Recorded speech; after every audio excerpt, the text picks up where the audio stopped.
بیٹے کا امتحان بھی ہو گیا، اور اللہ کو یہ بات اتنی پسند آئی، اللہ نے پیغمبر اسماعیل علیہ السلام کے پاؤں اور تلووں سے جو رگڑا دیا، انہوں نے رگڑ ملی، وہیں سے آب زمزم نکلا۔ ایک پیغمبر نے یعنی حضرت ابراہیم علیہ السلام نے اللہ سے مانگا تو زمزم والا آیا، پھر مانگا تو کوثر والا آیا۔ زمزم والا پانی بھی نہ آج تک رنگ بدلا، نہ بو بدلی، نہ ذائقہ بدلا۔ پانی کو پانیوں میں ملا دو تب بھی آب زمزم کا صاف پتہ چل جائے گا۔ اسی طرح اللہ کے پیغمبر نے جب دعا مانگی تو جو ان کو دوست ملے، جو ساتھی ملے، جو اللہ کے نبی سے جڑ گئے، جن کو صحابہ کرام کہتے ہیں، جن کو قرآن نے صادقون کہا، جن کو قرآن نے صالحون کہا، جن کو قرآن نے مفلحون کہا، جن کو قرآن نے مومنون حقا کہا، اور اللہ نے اعزاز بخشا کہ صحابہ سب کے سب مل کر، یعنی جو کاتبین واحد تھے، تم نے قرآن مجید لکھنا ہے۔ صحابہ کے سوا کوئی ایسا نہیں جس نے قرآن لکھا ہو۔ آپ میری بات پر توجہ دیجئے، میں یہیں رہتا ہوں، سمجھ میں نہ آئے بات تو پوچھ لینا۔ صحابہ کرام کے علاوہ آیا حکم اللہ کا، فرمایا میرے نبی نے، قرآن سکھایا میرے نبی نے، حضور کے صحابہ کرام کے علاوہ الف لام میم بلکہ الحمدللہ سے والناس تک کوئی ایسا نہیں جس نے قرآن لکھا ہو۔ سارے کا سارا قرآن حضور کے صحابہ نے لکھا ہے۔ جو بات میں کہہ رہا ہوں اس کا ذمہ دار ہوں۔ جب صحابہ کو مانو گے تب قرآن سے محبت پیدا ہوگی، صحابہ کو نہیں مانو گے تو تمہارے دل میں قرآن جیسی نعمت اور دولت نہیں اترے گی۔ جو صحابہ کا ہے وہی قرآن کا ہے، جو قرآن کا ہے وہ اسلام کا ہے، جو اسلام کا ہے وہی نبی آخر الزمان کا ہے، جو نبی آخر الزمان کا ہے وہی اللہ کا ہے۔ صحابہ کو ماننے والا نبی کو ماننے والا ہے، قرآن کو ماننے والا ہے، اللہ کو ماننے والا ہے۔ جو صحابہ کو نہیں مانتا اس کا دل کل بھی کالا تھا، آج بھی کالا ہے۔ میرے مسلمان بھائیوں، صحابہ کرام کے بغیر نہ نماز سمجھ میں آتی ہے، نہ عید سمجھ میں آتی ہے، نہ زکوٰۃ سمجھ میں آتی ہے، نہ حج سمجھ میں آتی ہے۔ پورے کا پورا دین صحابہ کرام کی نوکری و چاکری سے سمجھ میں آتا ہے۔ ابراہیم علیہ السلام نے فرمایا بیٹا میں نے تو یہ خواب دیکھا، آگے بھی پیغمبر تھے، یہ نہیں کہا کہ یوں ہو جائے گا یوں ہو جائے گا، نہیں۔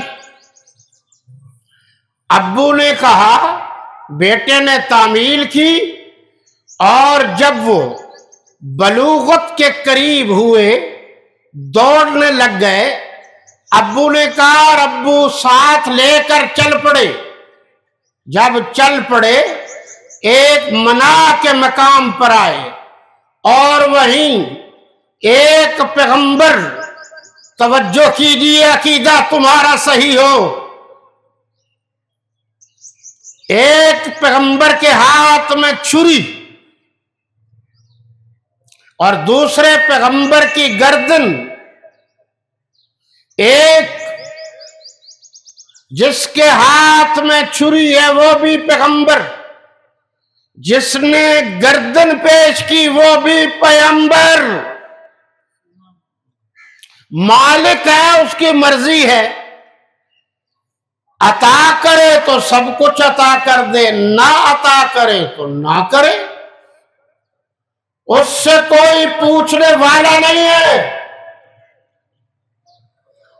تو اللہ نے فرمایا امتحان ہو گیا، فَلَمَّا أَسْلَمَا وَتَلَّهُ لِلْجَبِينِ وَنَادَيْنَاهُ أَن يَا إِبْرَاهِيمُ،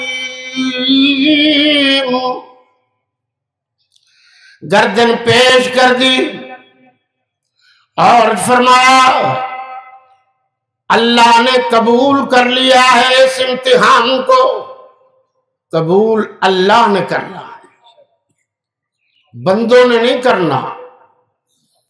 پیغمبر، انبیاء، رسول اللہ کی مخلوق میں سب سے زیادہ اللہ کو پیارے ہوتے ہیں۔ انبیاء کا درجہ اللہ کے بعد ساری کائنات میں سب سے زیادہ ہوتا ہے، اور انبیاء کا امتحان بھی باقیوں کی بنسبت زیادہ سخت ہوتا ہے۔ نبیوں رسولوں کے بعد اونچا درجہ اللہ کا ہے۔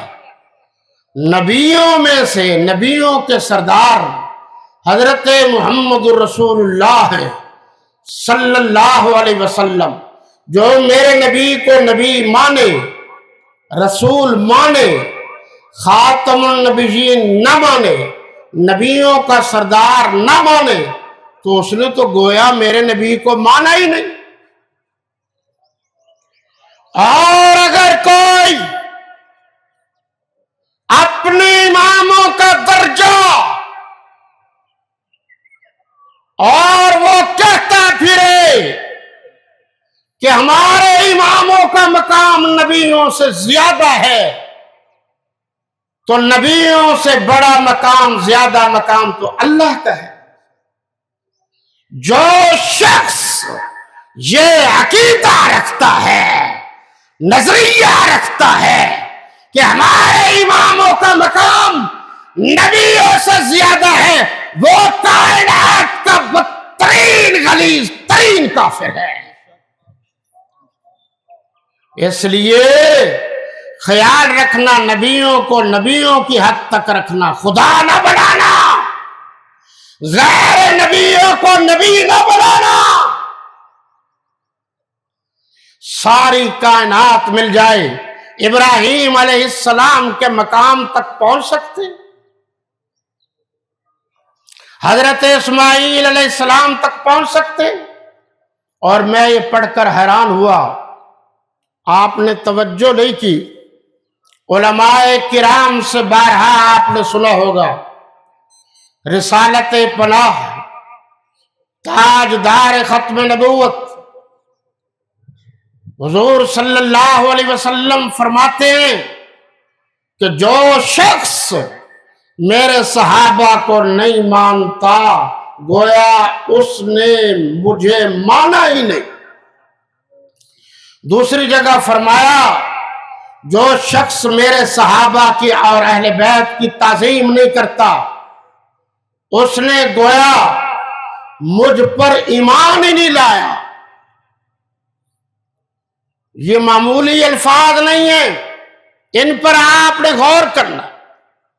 اور اگر کسی کو سمجھ میں نہ آئے، کیونکہ ہمارے مسلمانوں کو جو چائے کا کپ روٹی کھلا دے یہ نہیں سوچتے پھر یہ کون ہے، ان کو تو بیچاروں کو پتہ نہیں ہوتا، پھر جو وہ بات کرتا ہے جھوٹی ہے سچی ہے قبول کر لیتے ہیں۔ ہر غلط بات کو قبول نہیں کرنا، یہ اچھی طرح یاد رکھنا ہے کہ صحابہ کا منکر نبی کا منکر، نبی کا منکر قرآن کا منکر، قرآن کا منکر اللہ کا منکر۔ اب ذرا نیت سن لیجئے، وقت بہت کم ہے، میری مجبوری ہے، میں نے دوسری جگہ پہنچنا ہے۔ تو ہماری کھڑک دھڑک تو اس طرح ہوتی ہے، اور پھر بڑے بڑے لوگ نوٹ کرتے ہیں کہ یہ کیا کہہ رہا ہے۔ میں تو آپ کے پڑوس کا ہوں، میں تو ذمہ دار آدمی ہوں، جس کو بات سمجھ میں نہ آئے ہر طرح کا ذمہ دار ہوں۔ آپ کو سمجھنا ہے یا کسی اور کو سمجھنا ہے، ہم سمجھانے کے لیے تیار ہیں۔ دیکھیے جی، نیت کچھ اس طرح کی ہے، آپ جانتے ہیں کہ سال میں کتنے روزے حرام ہیں؟ چلو آپ سے بھی کچھ ہم پوچھ لیں۔ سال میں شریعت اسلامیہ میں 5 روزے رکھنا حرام ہے، اجازت نہیں ہے۔ عید الفطر کے دن روزہ نہیں رکھ سکتا کوئی بھی۔ اور یہ 10 ذوالحجہ، 11 ذوالحجہ، 12 ذوالحجہ، 13 ذوالحجہ، یہ کتنے دن ہیں؟ بولو، 4 ہو گئے، 4 اور 1 وہ ہو گیا، 5 ہو گئے۔ یہ 5 روزے سال میں رکھنے کی اجازت نہیں ہے، باقی آپ روزے رکھ سکتے ہیں۔ 23 مارچ کو بھی مفتی کفایت اللہ صاحب نے تعلیم الاسلام میں لکھا ہے مکروہ ہے۔ آپ کو پتا ہے 23 مارچ وہ ابو لول فیروزی کا عرس مناتے ہیں جعلی۔ تو جناب 2 رکعات نماز عید الاضحیٰ واجب بمائے 6 تکبیرات زوائد کے، منہ طرف خانہ کعبہ کے، پیچھے اس امام کے، اللہ اکبر۔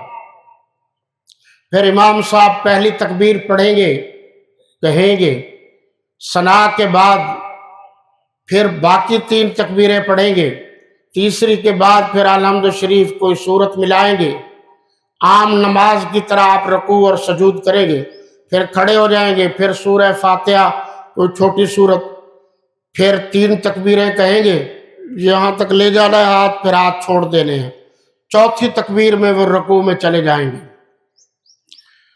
باقی کوئی مسائل ہوں تو مجھ سے آپ دریافت کر سکتے ہیں، اب میں جا رہا ہوں فون پر، یا آگے پیچھے یا علماء موجود ہیں، ان سے پوچھ لیجئے کوئی مسئلہ قربانی سے متعلق ہو۔ یہ میں بتا دوں، بکری کی قربانی جائز ہے، کٹے کی جائز ہے، بھینسے کی، سب کی جائز ہے۔